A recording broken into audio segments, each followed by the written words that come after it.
I'll tell you another fan base that might be bothered about. So I want to pose a question to you. There's a story today that Newcastle and Aston Villa are keeping an eye out on the Noni Madueke situation. Chelsea could opt to cash in to fund new summer signings. And this is I'm not going to say Chelsea are broke, because I think that is an oversimplification of the situation.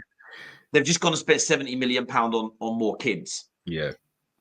But it's the second time in a week that the mainstream media have reported that if Chelsea are going to buy essentially more experienced players this summer, they're going to have to sell to fund it. Yeah. And what kind of position and situation do you feel like Chelsea are in? Do you feel as though they're a few players away from being legit? Or do you feel like the process, and I know everyone hates that word now, but do you feel like that the process and the strategy is maybe a little bit broken? Because Madueke was a player they were all looking at as he's going to be a first teamer for the future. Yeah. They might now need to cash in on him to buy some more experienced players. How do you see their current strategy? Chelsea's a weird one. It's really hard to understand what their strategy is. We might not know the full answer or the extent of it until the next couple of years. They've obviously spent a catastrophe amount of money. And you'd arguably say a lot of their players are players you'd look at and go, they'd be fantastic squad players, but not necessarily players you'd have in your starting 11 to win the league.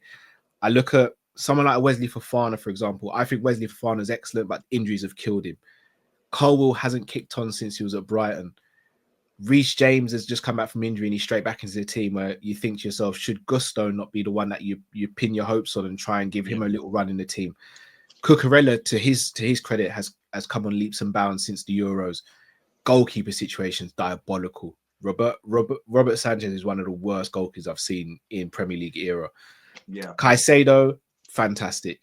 Enzo, amazing for Argentina, average for Chelsea. Cole Palmer, brilliant. But the one reservation with Palmer is he's not doing it against the big teams, and he's fallen off a cliff in the second half of the season so far. Then the wings, you look at Sancho, who's not done what he's meant to be doing. Christopher Nkunku not doing what he's meant to be doing. Mudryk, obviously, he's got the suspension.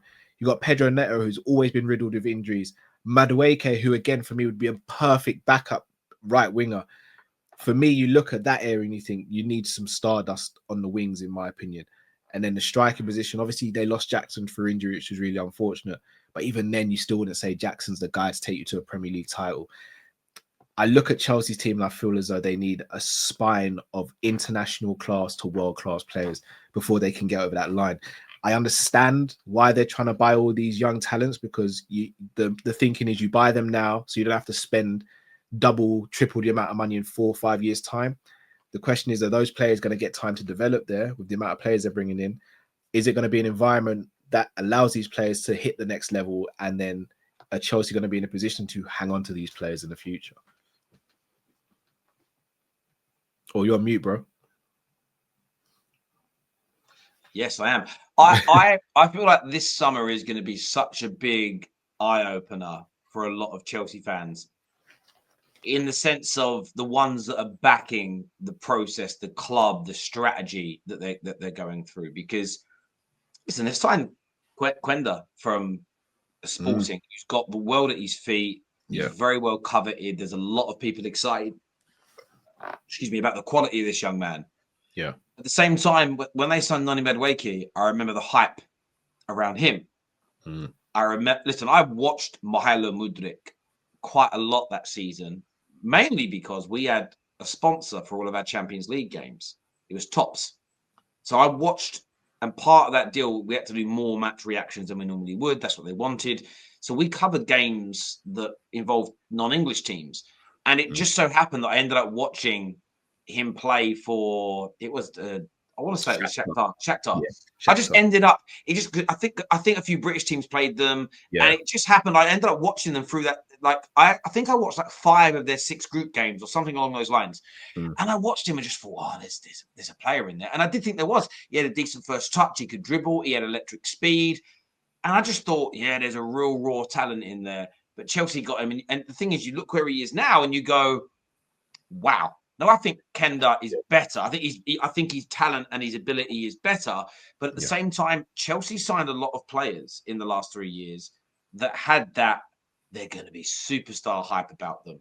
And a lot of them now they're having to cash in on to potentially go and start that again.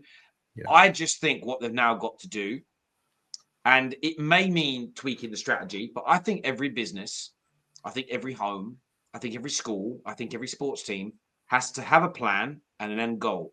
But I think there has to be some agility. There has to be an agile nature to your approach when you realize a particular strategy maybe isn't working. I think that the key point about the strategy not working is this.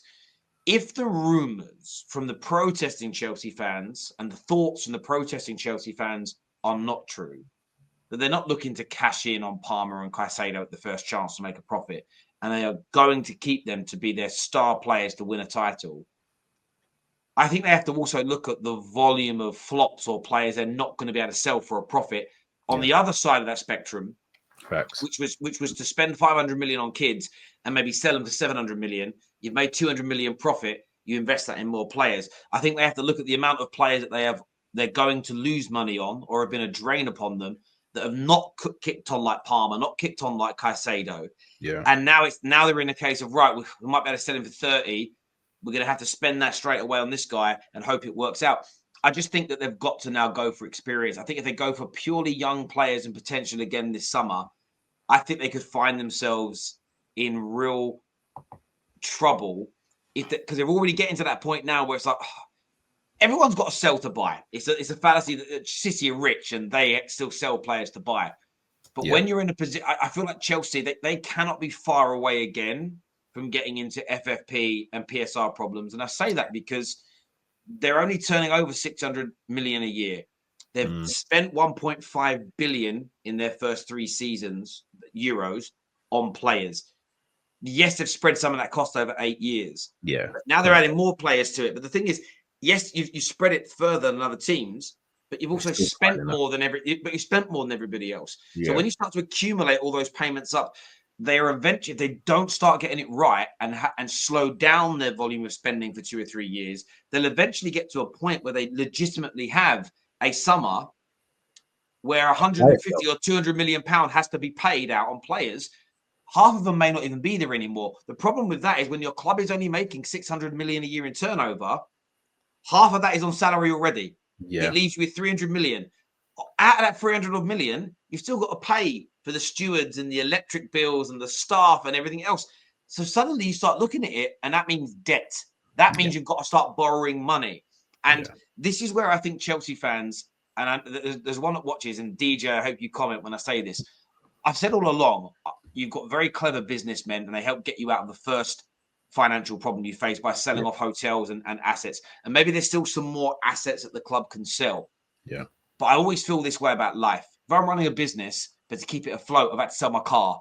6 months later, I have to get my dad sells his car and gives me the cash. If a year later I have to sell my house and take the little equity I had to keep the business going, it's not a good look. You're not running your business well, or your business isn't viable. And you can't, if you have to keep selling assets to keep the business turning over. Man United, look, I don't agree with everything that the Ineos have done, but when Sir Jim broke down that the club's revenue over a 2-year period grew by 100 million, but in that same period, by 50 million. No, sorry, I'm a lie. It was 100 million in totality over a 2-year period. The revenues grew. Yeah. But in that same time, the club employed an extra 100 million pound a year's worth of staff, right? And employed an extra 100 million pounds a year additional salary on players.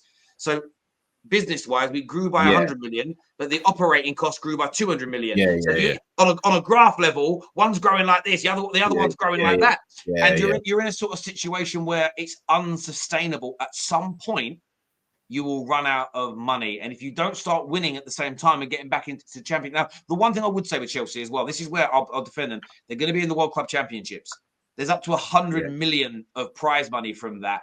And that is good. That will keep them in a good space for a couple of years.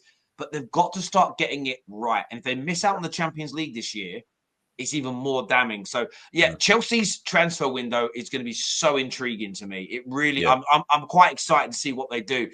Viewers, let us know your thoughts and your feedback.